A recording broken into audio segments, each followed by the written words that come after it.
오늘 우리가 신년주일을 맞이했는데요. 교회 절기로는 오늘이 주현절입니다. 여러분, 주현절이라고는 절기를 들어보셨나요? 우리가 1년이 교회 절기로 이렇게 다 진행이 되는데 오늘이 주현절인데, 주현절은 예수 그리스도께서 이 땅에 오셔서 처음으로 사람들 앞에 자신을 드러낸 날을 기념하여 지키는 교회 절기가 주현절입니다. 전통적으로는요, 교회마다 이 주현절을 좀 달리 이렇게 생각을 하는데, 동방정교회에서는 이 주현절을 이 땅에 예수님이 탄생하신 날이다 라고 봐서 성탄절로 지킵니다. 그래서 서방교회에서는 12월 24일이 성탄절이지만 사실은 동방교회에서는 오늘이 성탄절이에요. 로마 카톨릭 교회에서는 이 주현절을 어떻게 이해하냐면, 예수님께서 세례 요한으로부터 세례를 받으셔서 공생애를 시작을 하셨다, 공식적으로 메시아 되심을 드러내신 날로 생각해서 이 주현절을 예수님께서 세례 받으신 날이다, 이렇게 이해합니다. 그 외에 영국을 비롯한 서방의 교회들은 이 주현절을 예수님께서 탄생하신 후에 동방 박사들의 방문을 받은 날로 이 날을 기념하여 지킵니다. 그래서 탄생하시고 한 12일 지났다가 동방 박사들의 경배를 받은 날이다 라고 봐서 이 날을 12일째 또는 12일 축제라고 이렇게 이해하고 주현절을 또 지키기도 합니다. 이렇게 교회의 전통과 또 신학적인 견해에 따라 성탄절로, 세례 받으신 날로, 동방박사의 방문을 받은 날로 각각 지키는 절기이지만, 그러나 공통점은 있습니다. 그것은 바로 뭐냐면, 이 땅에 빛으로 오신 주님을 경배하는 날로 여기는 날이 주현절입니다. 따라서 이 주현절은요, 빛으로 오셔서 우리 가운데 거하시는 주님을 묵상하는 날이고 그 주님을 찬양하는 날이죠. 근데 이 주현절이 또 우리가 신년하고 맞물려 있어서 우리가 이 신년을 이 땅에 빛으로 오신 주님을 맞이하면서 빛된 삶을 살자라고 하는 또한 그러한 결단과 각오가 있는 그러한 날이 이 신년주일이고 주현절이기도 합니다. 그래서 오늘 우리가 일어나 빛을 발하라라고 하는 이 제목으로 말씀을 좀 나누고자 하는데요. 여러분, 성경 처음을 여는 창세기의 창조 이야기는 빛으로 시작을 합니다. 그렇죠? 그런데 이 창세기 이야기, 빛의 이야기는 우리 신앙인들에게 있어서는 매우 중요한 의미를 안겨주는 말씀이에요. 여러분, 성경이 어떻게 시작되죠? 창세기를 딱 열면 창세기 1장 1절부터 딱 나오는 말씀이 뭡니까? 태초에 하나님이 천지를 창조하시니라. 땅이 혼돈하고 공허하며 흑암이 깊음 위에 있고 하나님의 영은 수면 위에 운행하시니라. 하나님이 이르시되 빛이 있으라 하시니 빛이 있었고. 이 말씀으로 시작을 하죠. 이 말씀은 어떤 의미가 있냐면, 여러분, 그렇습니다. 코스모스, 질서, 이 질서가 있기 전에 뭐가 있었냐면 카오스, 혼돈이 있었다는 거. 혼돈. 질서가 있기 전에 혼돈이 있었는데, 그런데 이 혼돈이 질서로 바뀌는 과정에 뭐가 있었냐? 빛이 있었다라고 하는 사실입니다. 하나님은 카오스라고 하는 이 혼돈 속에서 이미 코스모스를 준비하고 계셨던 것입니다. 그리고 빛으로 그 혼돈 속에 있는 그 질서를 창조해 내셨던 것이죠. 이게 하나님의 창조의 역사고, 이게 천지창조의 이야기입니다. 그런데 여러분, 이 천지창조의 이야기는 사실 오늘 우리의 이야기예요. 우리 삶의 이야기입니다. 우리네 삶이 여전히 혼돈 가운데 있는 것 같아도 하나님은 그 혼돈 속에 질서를 준비하고 계신 줄 믿으시길 바랍니다. 결국에는 당신의 빛으로 그 혼돈을 깨고 그 혼돈 속에서 질서를 끌어내는 이 역사가 하나님의 창조의 역사고 하나님 우리의 삶을 그렇게 창조해 나가신다는 사실이죠.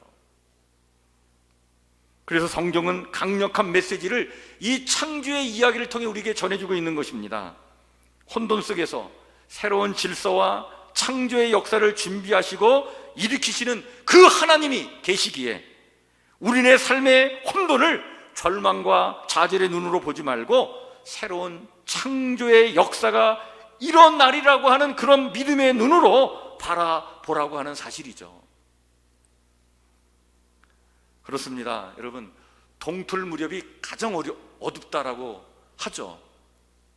그러나 반드시 태양은 떠오르게 되어 있습니다. 그리고 어둠은 사라질 것입니다.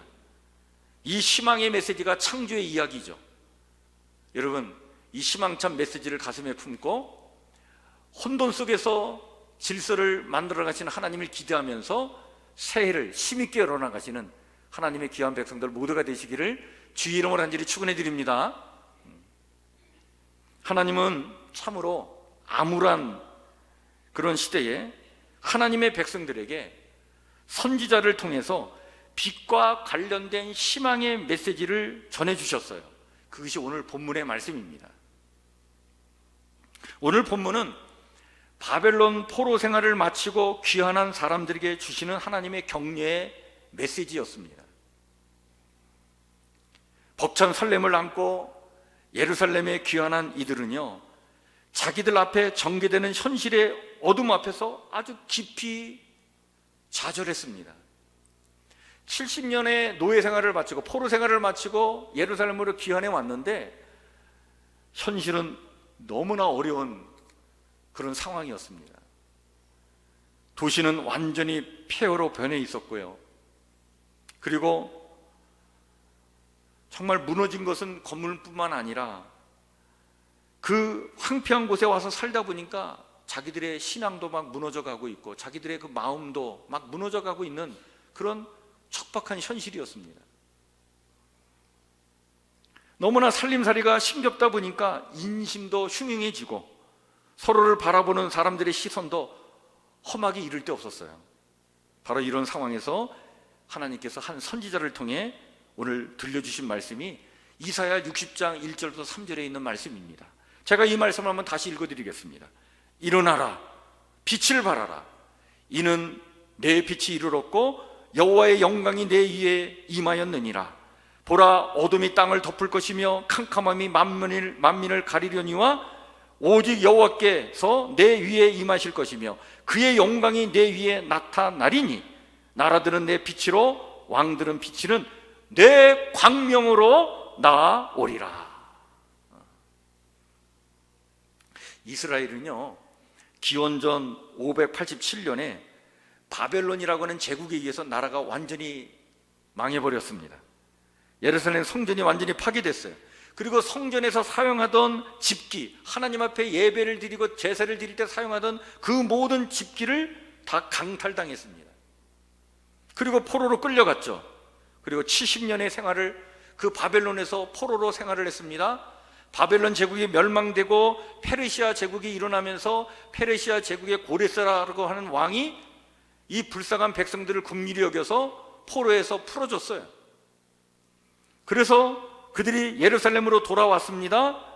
예루살렘에 돌아와서 무너진 성전을 재건하기 위해서 스룹바벨이라고 하는 지도자를 중심으로 성전을 세우죠. 그것이 스룹바벨 성전이었습니다. 그리고 성전을 세울 뿐만 아니라 제도를 보완해가지고 나라는 이미 망해버렸지만 그래도 민족 공동체를 제대로 이끌어 가보자, 세워 가보자, 이런 생각을 가지고 뭔가를 하려고 열심히 막 노력을 기울였습니다. 그런데 여러분, 이것이 결코 쉬운 일이 아니었어요. 마음대로 되는 것이 아니었습니다. 당시 이스라엘 상황은 너무나 어려운 상황이었기 때문에 오히려 바벨론에서 식민지의 그 지배를 받아서 포로로 생활하는 것이 더 나았을 것이다, 이런 생각을 갖고 그 절망적인 상황에서 몸부림치는 사람들이 많았어요. 예루살렘 성전을 재건하기만 하면 뭔가 달라질 줄 알았는데 성전을 다시 세웠긴 세웠는데, 근데 달라진 것은 아무것도 없었습니다. 삶은 더욱더 힘들었습니다. 희망을 갖고 돌아왔지만 절망 속에 갇혀버렸어요. 이런 상태에서 이스라엘 백성들이 얼마나 크게 낙심을 했겠습니까? 그들은요, 이 세상에서 가장 불행한 사람이 누구냐 그러면 바로 오늘 우리다 라고 할 정도로 그런 생각을 가지고 있었습니다. 하나님께서 우리를 완전히 버리셨다라고 생각하는 사람들도 있었습니다. 이렇게 아주 절망적인 상황에서 오늘 하나님께서 한 선지자를 통해 주신 말씀이 바로 이 이사야 말씀인데, 이 선지자가 이렇게 외치고 있는 겁니다. 일어나라, 빛을 발하라, 내 빛이 이르렀느니라. 아니, 지금 우리는 빛을 비출 힘도 없고 의지도 없는데, 우리 자신들의 꼬락서니를 보고 우리가 지금 좌절하고 있는데, 그냥 간신히 살아가기에 전전긍긍하면서 겨우 하루하루를 살고 있는데, 아니 우리 안에 무슨 힘이 있다고, 우리 안에 무슨 빛이 있다고, 빛을 비추라고, 일어나라고, 저 정신 나간 선지자 아니야?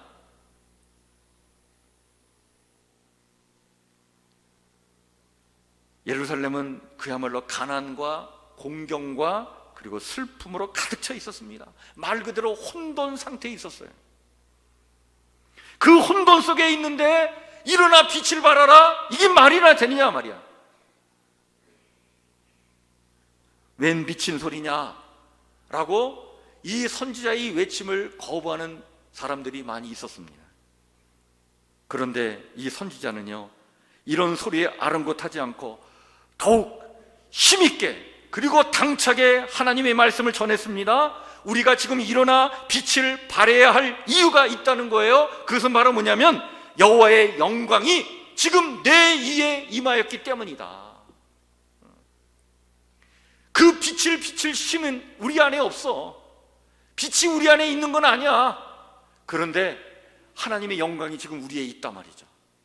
참된 빛 대신 주님이 우리 안에 있단 말이죠. 우리와 함께하고 있다. 그 하나님을 바라보고 일어나서 그 영광을, 그 하나님께서 우리에게 비춰주시는 그 빛을 우리가 반사하고 살아가자, 드러내고 살아가자.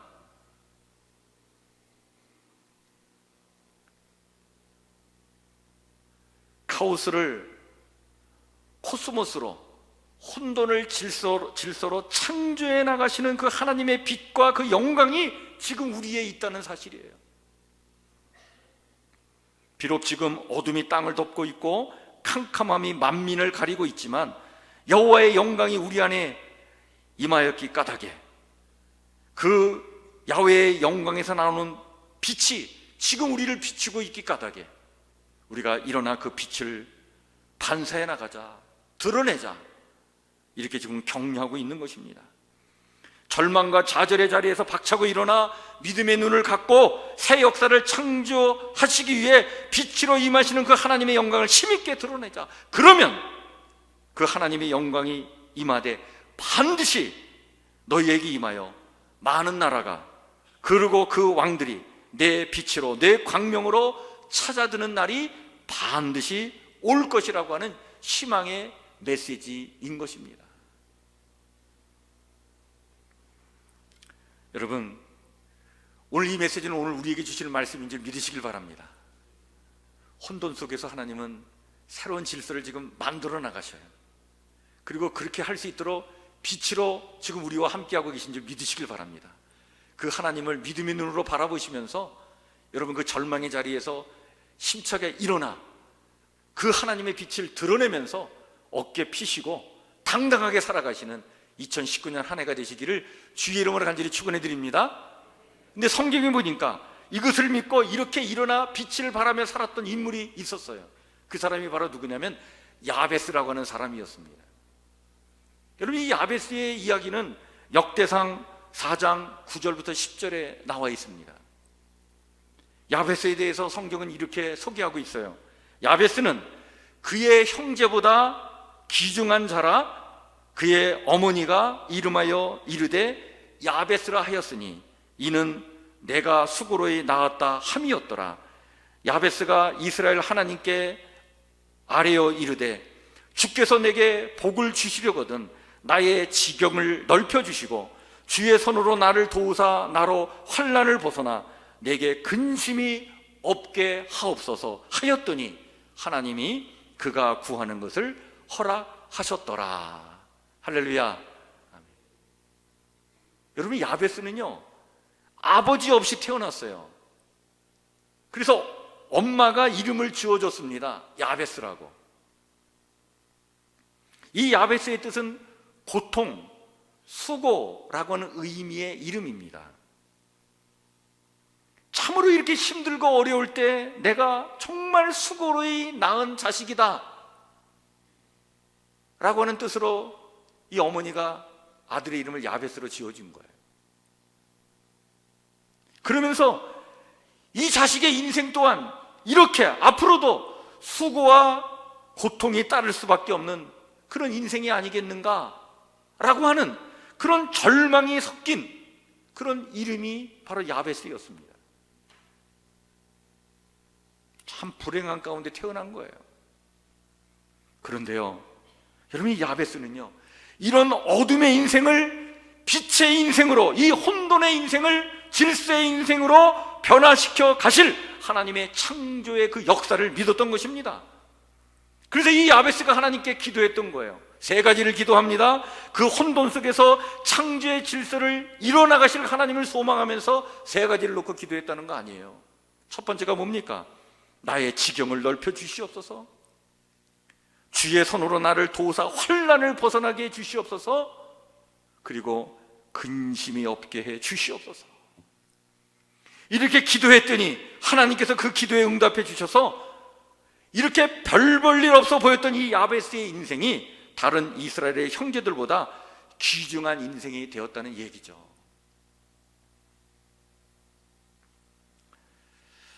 여러분, 우리가 이 야베스의 이야기가 딱 성경에 딱 한 군데 나오는 거예요. 역대상에 나옵니다. 역대상 4장에 나오는데, 근데 여러분들 성경을 읽다 보면 역대상을 딱 펼치면요, 역대상 1장부터 9장까지가 족보입니다. 족보.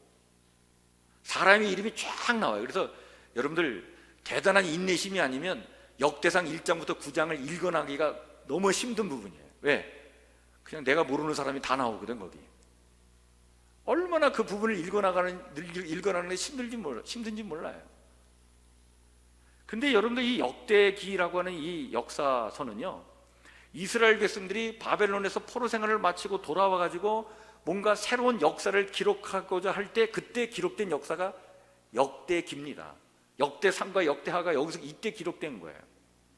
그때 새로운 포로 생활에서 돌아와 가지고 역사를 새로 기록하면서 그때 먼저 족보를 언급합니다. 근데 그 족보를 가만히 보면 그냥 사람들의 이름만 쫙 나오는데, 그 와중에 이 야베스의 이름을 언급하면서는 야베스는요 이름만 말하지 않고 그 이름과 함께 그의 인생 스토리를 우리에게 소개해주고 있어요. 아주 짧게 소개해주고 있지만 굉장히 강렬한 메시지를 갖고 있는 것입니다. 왜 그랬을까요? 이유가 뭘까요? 그렇습니다. 포로 생활에서 돌아와 지금 큰 어려움을 겪고 있는 지금 이스라엘 백성들에게 야베스처럼 그런 믿음의 눈을 갖고 일어나 빛을 발하라 라고 격려하기 위해서 그 족보를 이야기하면서 야베스를 특별히 언급하고 있는 거예요. 야베스가 바로 모델이 되었던 것입니다. 예수님은 이 땅에 빛으로 오신 분이십니다. 요한복음 8장 12절에 친히 주님께서 이렇게 말씀해 주셨습니다. 나는 세상의 빛이니 나를 따르는 자는 어둠에 다니지 아니하고 생명의 빛을 얻으리라. 내 인생 가장 어두울 때조차 빛으로 오신 주님은 내 인생을 새롭게 창조하시고 빛된 삶이 되도록 반드시 도와주실 줄 믿습니다. 여러분, 이 사실을 믿고 어깨 당당히 펴시고요, 활기차게 일어나 세상을 향해 힘있게 살아가시는 우리 성북교회 성도들 모두가 되시기를 주의 이름으로 간절히 축원해 드립니다. 우리는 어둠의 자식들이 아닙니다. 우리는 빛의 자식들입니다. 이 세상의 어둠과 무거운 짐에 짓눌려 가지고 주눅들어서 깊은 좌절과 절망의 한숨을 쉬고 인생 한탄하며 원망하면서 살아갈 사람들이 아닌 거예요. 주님의 빛과 하나님의 영광이 우리에 임하여 있음을 믿고, 여러분, 이 혼돈을 질서로 창조해 나가시는 하나님의 그 역사가 있음을 믿고, 그 믿음으로 당당히 일어나 주님의 그 영광과 빛을 드러내며 살아가야 될 빛의 자녀들이 오늘 우리들인 줄 믿으시길 바랍니다. 빛으로 임하신 그 주님을 만나 참으로 빛된 삶을 살았던 바울은요, 이 땅의 모든 그리스도인들을 향해서 이렇게 호소를 합니다. 그것이 에베소서 5장 8절부터 9절의 말씀입니다. 너희가 전에는 어둠이더니 이제는 주 안에서 빛이라. 빛의 자녀들처럼 행하라. 빛의 열매는 모든 착함과 의로움과 진실함에 있느니라. 오늘도 하나님의 영광과 빛이 우리와 함께하고 있습니다. 그 빛을 우리가 받아서 우리가 빛의 자녀들로 이 땅을 살기 때문에 세상이 아무리 어둡고 혼돈스럽다 할지라도 빛의 자녀들의 삶은 바로 이와 같다는 거예요. 선한 태도를 갖고 그 착함으로, 그리고 의로움으로, 진실함으로 이 땅을 살아가는 자들이다. 한 5년 전인가요? 여러분, 우리 강영우 박사가 세상을 떠났습니다. 여러분, 강영우 박사가 누군지 아시죠? 이분은 참 소년 시절을 너무나 정말 불행하게 살았어요.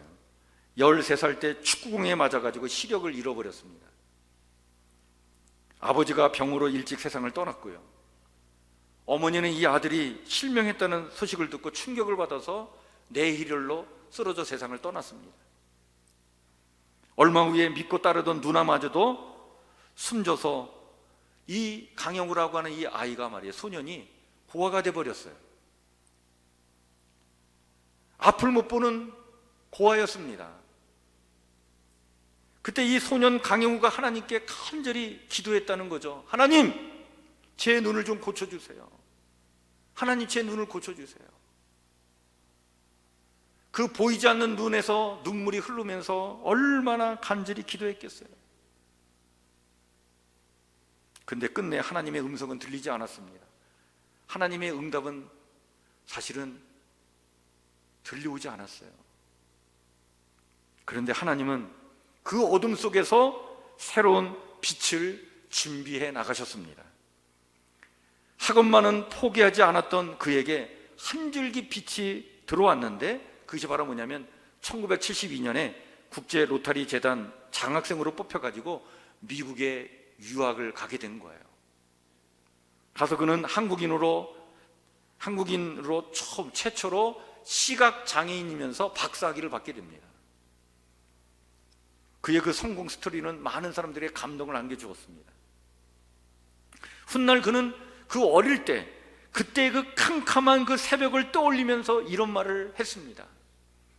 만약 그때 눈을 고쳐달라고 했을 때 하나님께서 예스라고 하셨다면 아마도 나는 공장에서 일했을 것입니다. 당시 하나님의 침묵은 오히려 오늘의 나를 있게 했습니다. 하나님은 침묵 속에서 어둠을 걷어낼 새로운 빛을 준비하셨던 것입니다. 정말 불행한 사람은 누굴까요? 헬렌 켈러는 이런 말을 남겼습니다. 여러분, 헬렌 켈러는 듣지도 못하고 보지도 못하고 말도 못하는 삼중고에 시달린 사람 아닙니까? 근데 이런 유명한 말을 남겼어요.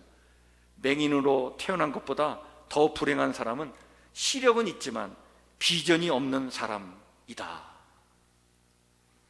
혼돈 속에 갇혀 있어서 빛을 보지 못하고, 혼돈 속에 갇혀 있어서 창조의 하나님을 바라보지 못하는 그런 것이야말로 더 큰 불행이라고 하는 사실이죠. 여러분, 믿는다는 것은 낙심하지 않는 것입니다. 넘어진 자리를 딛고 일어나 빛을 향해 걸어가는 것, 이것이 참 믿음인 줄 믿습니다. 우리 2019년 한 해를 이런 멋진 비전과 소망을 가지고 힘있게 살아가는 우리 성북교회 성도들 모두가 되시기를 바랍니다. 도쿄대학교의 교수인 우리 한국인 강상중이라고 하는 교수님이 계십니다. 이분이요, 최근에 살아야 하는 이유라고 하는 책을 쓰셨어요.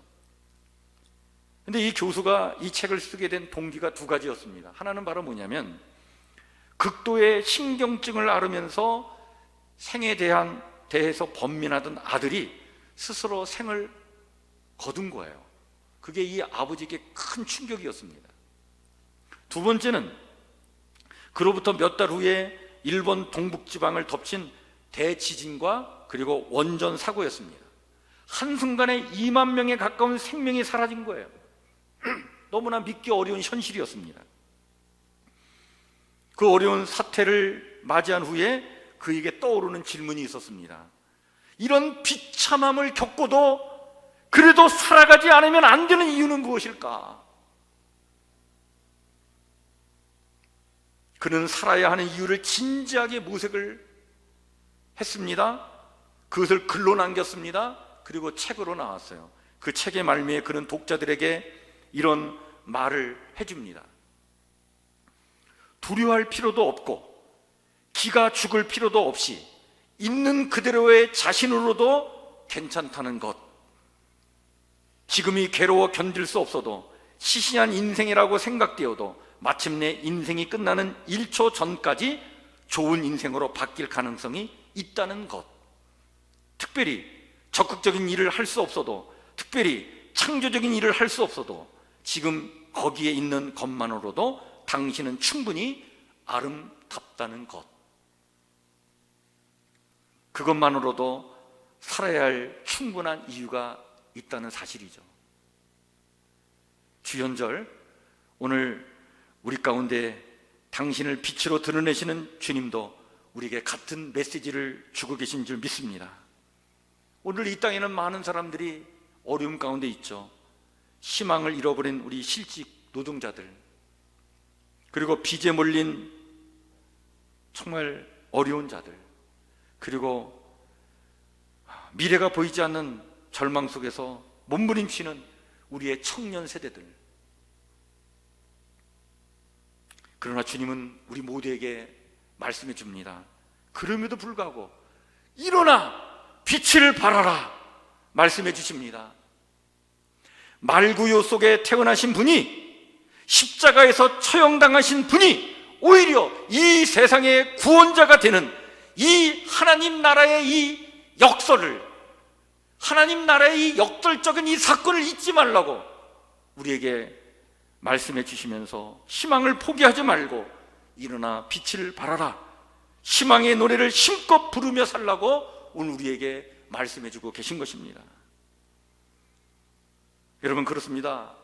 세상은요, 아무리 절망적이라 하더라도요, 누군가가 일어나서 희망의 노래를 부르고 누군가 일어나서 소망의 노래를 부르면 다른 사람들도 함께 동참하게 되어 있는 거예요.